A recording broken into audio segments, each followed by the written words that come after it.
不管你信不信，这货拉的屎比吃进去的都干净。要不是我对屎过敏，高低上去整2口，它排出来的其实都是沙子，经过体内的过滤，干净的一批。如果可以的话，请多排一些，我爱看。啊，舒服了。但这还没完，它的屁股不只是用来拉屎的。等等，这他喵是条鱼吗？没错，海参的屁股同时也是房子，它可以让细长的鱼住在里面。海参只需要吸一口气，鱼就顺势而为。但是等一下，忘了解释海参是如何呼吸的。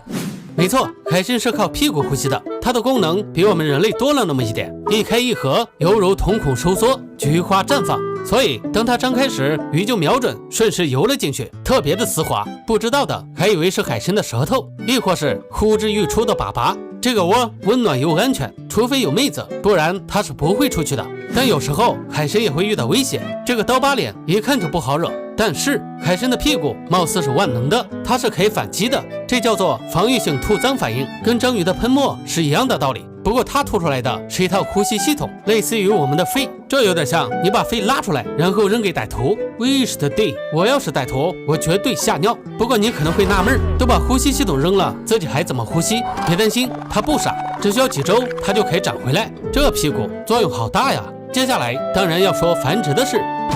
骗到你了吧？它不是用屁股繁殖，而是用头部。每到繁殖季，它们就齐刷刷地站起来，这场景略微有些熟悉。雌性也会站起来，它们同时将精子和卵子从头部喷涌而出，然后随波逐流，一切随缘。相信爱之海洋会将它们结合，孕育出下一代。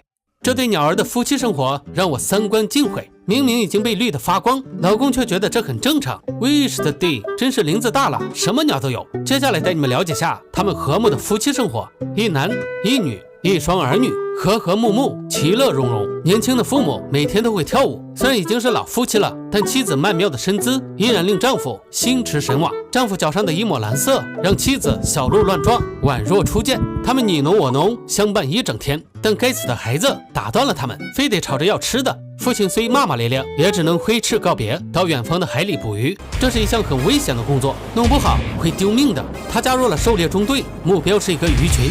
呼哨响起，开始进攻。他们以80多公里的时速俯冲而下，脖子笔直如剑，可以防止冲击力过大而折断。但巨量的冲击和空中的碰撞才最危险。但为了家庭，他们可以不惜一切，真是绝世好父亲。但母亲可不这么想。你以为她会耐心地等待丈夫归来？你错了，大错特错。她的目光早已落到了别处。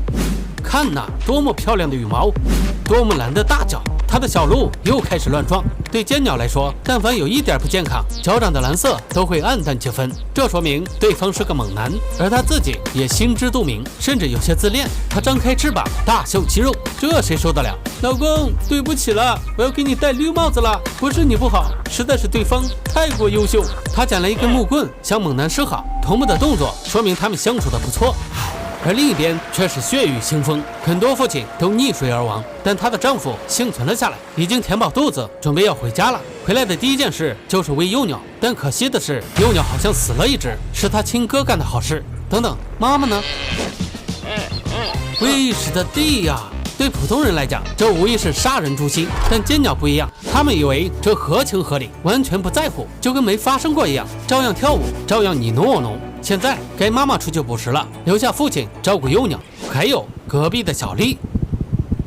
你知道雌雄同体的海兔是怎么繁殖的吗？说出来惊掉你的下巴。这个二货正在寻找对象，他的前半部是雄性，后半部是雌性，因为没有眼睛，只能靠感觉着陆。结果好疼！虽然他撞到了，但误打误撞找到了对象。一旦找到彼此，没有废话，直接开始。毕竟大家都挺忙的，其中一只会让另一只受孕，但事情并没有到此为止。另一只海兔出现了。海兔喜欢凑热闹，特别是搞对象的热闹。来吧，一起搞对象。他们用头部和前者的尾部相连，形成一条繁殖线。很快，这条线越来越长。这个形如蜈蚣的组合中，大概有4只海兔，它们释放出更多的信息素，吸引更多的海兔。没多久，它们的数量就越来越多。对他们来说，聚众淫乱合法、合情、合理。这样做的结果就是，除了最前面和最后面的，他们都既让他人受孕，也让自己受了孕，一举两得，事倍功半。在这场基因传递的竞争中，这也算是一种颇为公平的交换。